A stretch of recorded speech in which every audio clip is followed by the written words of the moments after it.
سامنے نہیں آیا جاتا، شرم عصیہ کے سبب سامنے نہیں آیا جاتا، یہ بھی کیا کم ہے تیرے شہر میں آئے ہوئے ہیں۔ انتہائی خوبصورت کلام آپ سماعت فرما رہے تھے، اور احباب ذکار چلتے چلتے انوار مدینہ نعت کونسل اور انوار مدینہ کے مرکز سے متعلق بھی کچھ باتیں آپ کے گوش گزار کرنا ہے۔ انوار مدینہ روشن روشن چمکتے دمکتے ستاروں کی حسین و جمیل کہکشاں ہے۔ ان کی جگمگاہٹ گویا اپنے خالق و مالک کی حمد و ثنا اور ستاروں کی تخلیق کا مقصد رب تعالیٰ کی تسبیح اور اس کی مخلوق کی خدمت، انوار مدینہ کے ستاروں کا مقصد حیات بھی طاعت الہی، اس کے نبی مکرم کی خوشنودی، مجبور و مظلوم دکھی انسانوں کے دکھ درد بانٹنا اور خوشیاں تقسیم کرنا ہے۔ انوار مدینہ تحریک کے بانی سرپرست اعلیٰ جناب صوفی محمد شوکت علی قادری صاحب دامت برکاتہ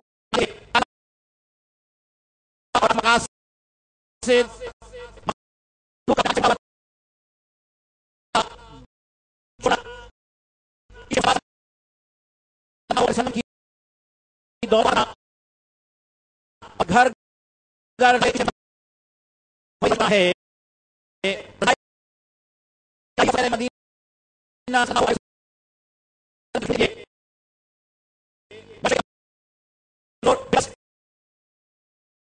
اور سکھ کا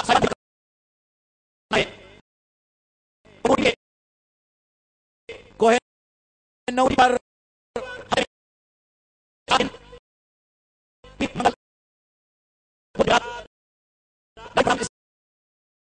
سہارا میں لوگوں کے جسمانی اور روحانی مسائل کے حل کے لیے قرآنی آیات اور وظائف کی روشنی میں علاج تجویز فرماتے ہیں، جس سے لاکھوں لوگ استفادہ حاصل رہے ہیں۔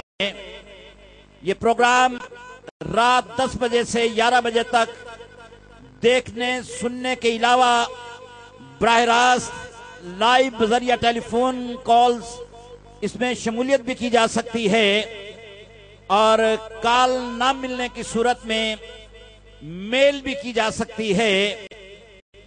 اتوار اور پیر کے علاوہ روزانہ بذریعہ ٹوکن ظہر تا مغرب مرکز انوار مدینہ میں 20 سال سے زائد عرصہ سے لوگوں کو جھوٹے عاملوں، جیلی پیروں اور بے عمل جاہل معالجوں کے چنگل سے سادہ لو مسلمانوں کو نکالنے کے لیے بالمشافہ ملاقات کی جاتی ہے، اور ان کے روحانی اور جسمانی مسائل کا حل بلا معاوضہ قرآن و سنت اور وظائف کے ذریعے تجویز کیا جاتا ہے۔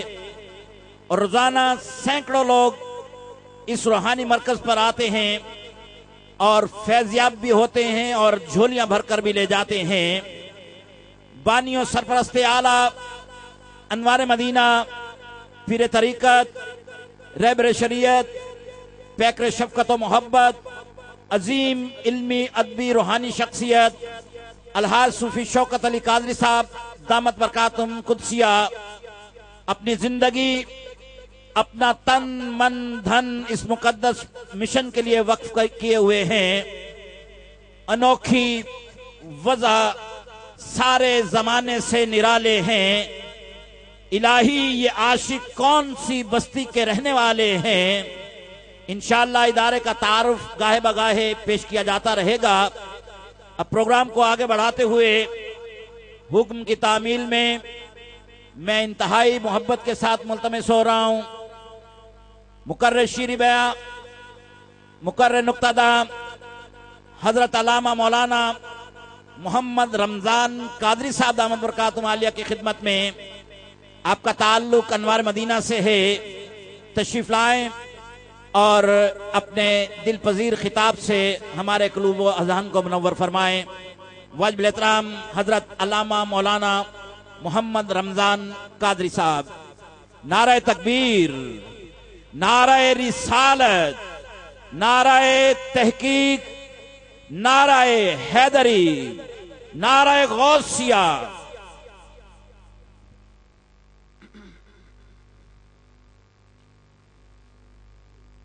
الحمدللہ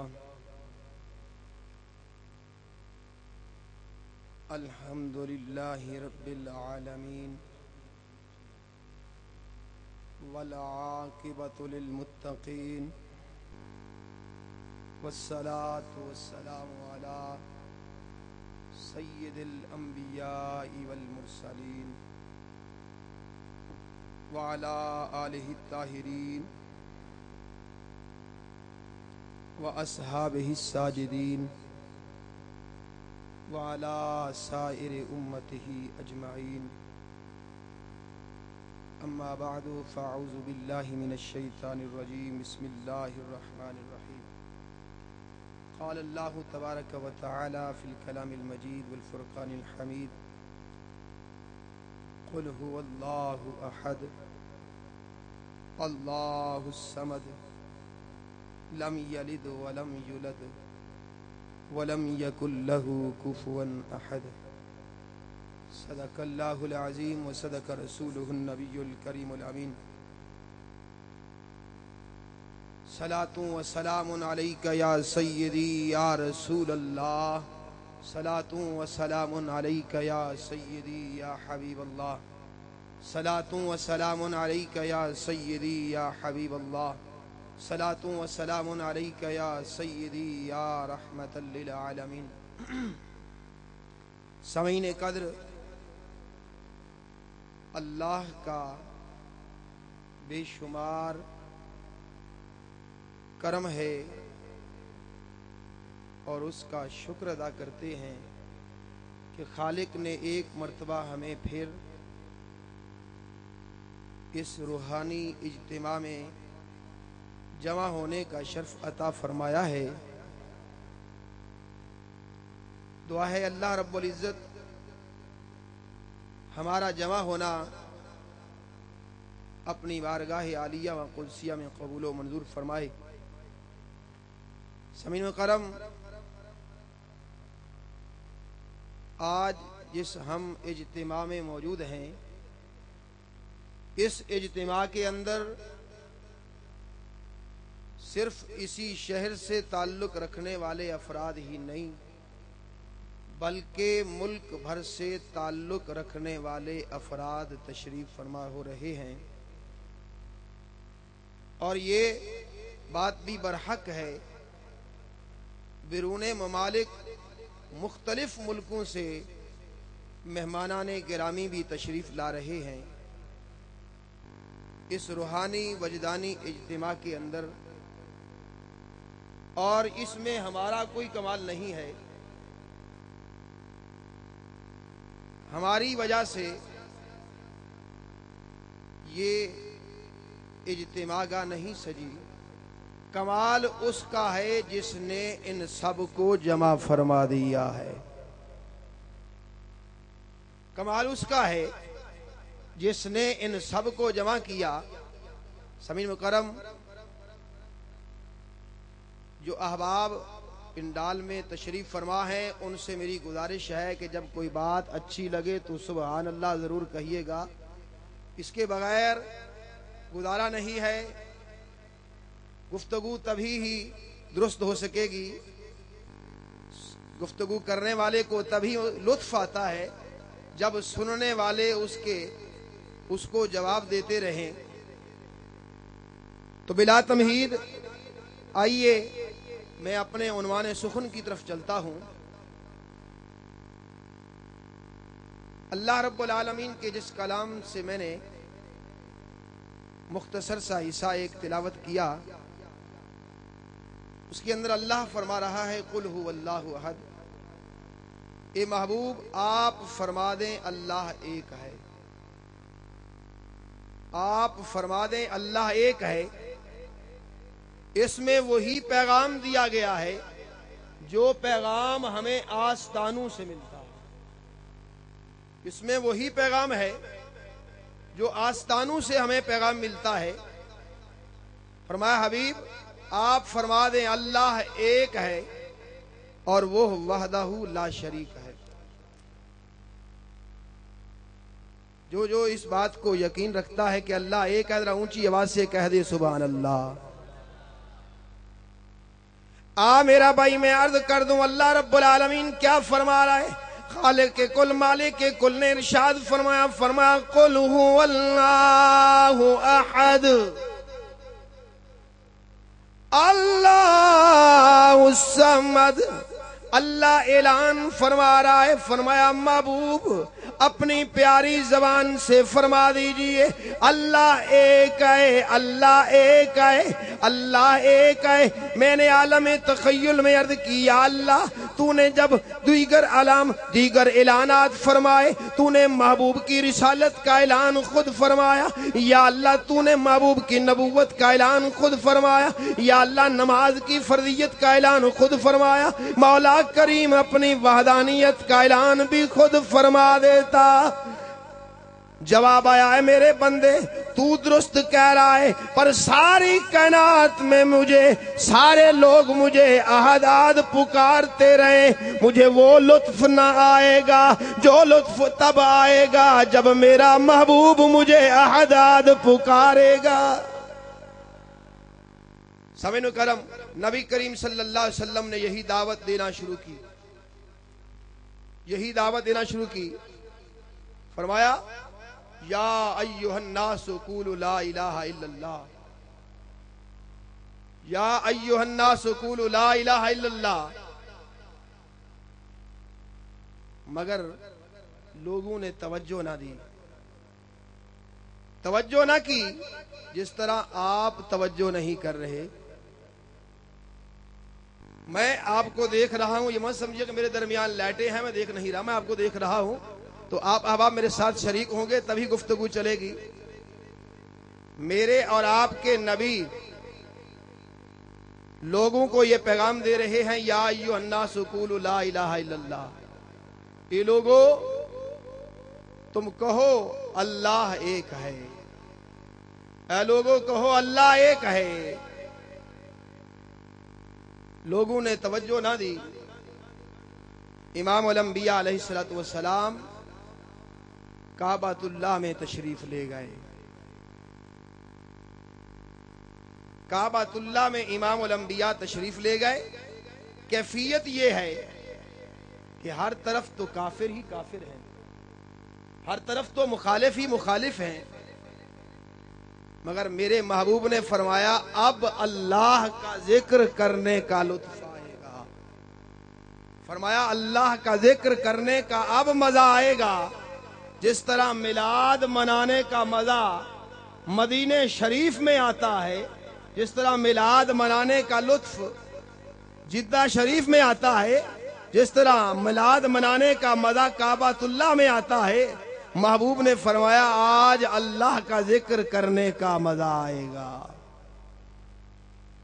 حبیب نے اعلان فرمایا یا ایھا الناس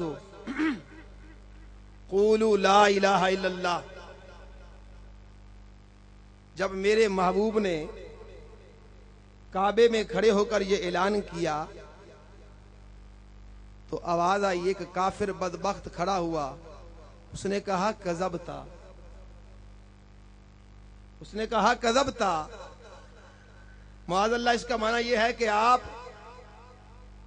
غلط کہہ رہے ہیں. میرے محبوب نے پھر کہا یا ایھا الناس قولوا لا الہ الا اللہ. پھر ایک کافر نے کہا کذبتا. آپ معاذ اللہ درست نہیں کہہ رہے. بس کیا ہوا, میرے محبوب نے اپنے دل میں خیال کیا کہ یا اللہ کوئی ایسا بھی ہوگا جو صدقتا کی صدا لگانے والا ہو. میرے محبوب نے اعلان کیا یا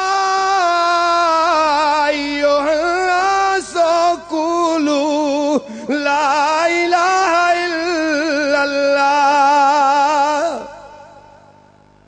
حبیب نے اعلان کیا، اے لوگوں کہہ دو اللہ ایک ہے۔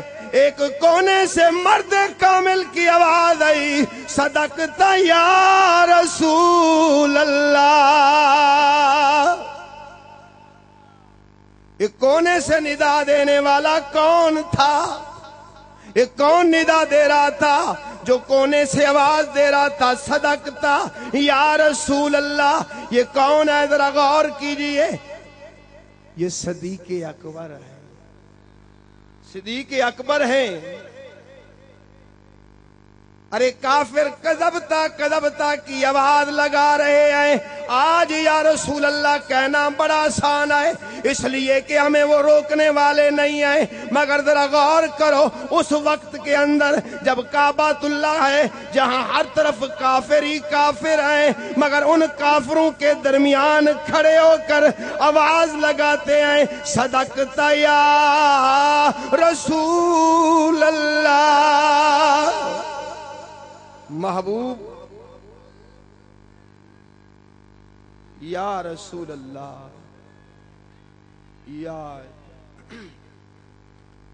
یہ ایک طرف سے نعرے کی آواز آئی ہے، دوسری طرف سے نہیں آئی۔ یہ ناراض ہے، ذرا اونچی آواز سے کہیں، نعرہ تکبیر، نعرہ رسالت، نعرہ حیدری۔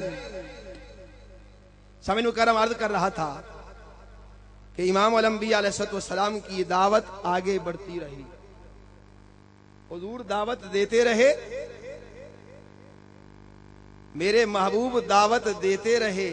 اسلام کے اندر افرادی قوت زیادہ ہوتی رہی، اسلام کے اندر افراد داخل ہوتے رہے۔ ایک مرتبہ نوبت یہاں آ گئی کہ مشرکین پریشان ہو گئے، مشرکین پریشان ہو گئے۔ اب ذرا میں ہٹ کر بات کرنا چاہتا ہوں کہ جب یہ اجتماع پہلے چھوٹا تھا، پہلے ادارے کے اندر تھا، پھر ادارے سے باہر نکلا، کالج کے اندر آ گیا، پھر وہاں سے باہر نکل کر جب اتنی بڑی گراؤنڈ میں آ گیا تو مخالفین پریشان ہو گئے کہ کسی طرح اس اجتماع کو بند کراؤ۔ بڑی بڑی کوششیں کی جاتی ہیں۔ بس یوں ہی سمجھیے کہ جب اسلام کی قوت بڑھنے لگی تو مشرکین پریشان ہو گئے کہ اب کوئی ایسا طریقہ نکالو جس سے اسلام دب جائے، یہ ختم ہو جائے۔ مشورہ کیا گیا، کہا کیوں نہ ایسا کریں، کسی باہر سے مدد لے لیں۔ انہوں نے کہا کیسے؟ کہنے لگے ایسا کرتے ہیں، یمن کا ہے شہنشاہ، یمن کا شہنشاہ ہے بڑا انصاف پسند اور ہے بھی کافر۔ اب چونکہ وہ کافر ہے، ہماری طرف وہ فیصلہ کرے گا، کیوں نہ ہم اس کافر کو بلا لیں۔ اب یہ بات جب سامنے آئی تو ابو جہل نے کہا بالکل درست ہے۔ اس نے خط لکھا یمن کی طرف، اس یمن کی طرف خط لکھتا ہے اور خط میں تحریر کرتا ہے، یمن کے شاہ کو حبیب بن مالک کی طرف یہ خط لکھتا ہے کہ اے حبیب، جب یہ خط تیرے پاس پہنچ جائے، اس کے پڑھنے کے بعد پھر تو نے یمن میں نہیں ٹھہرنا، بلکہ تو نے فوراً مکہ میں آ جانا ہے۔ اب یہ خط اس کی طرف پہنچ گیا، ادھر کافروں نے مشہور کر دیا، کافروں نے کہا کہ ہمارا حبیب آ رہا ہے، کافروں نے کہا ہمارا حبیب آ رہا ہے۔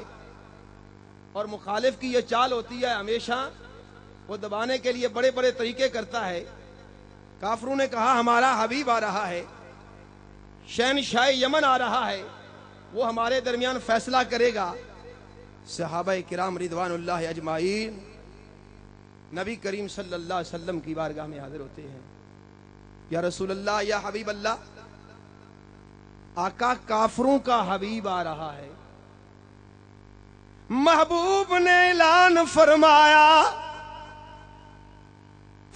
صحابہ پریشان نہ ہو، اگر کافروں کا حبیب آ رہا ہے تو تمہارا حبیب تمہارے درمیان موجود ہے.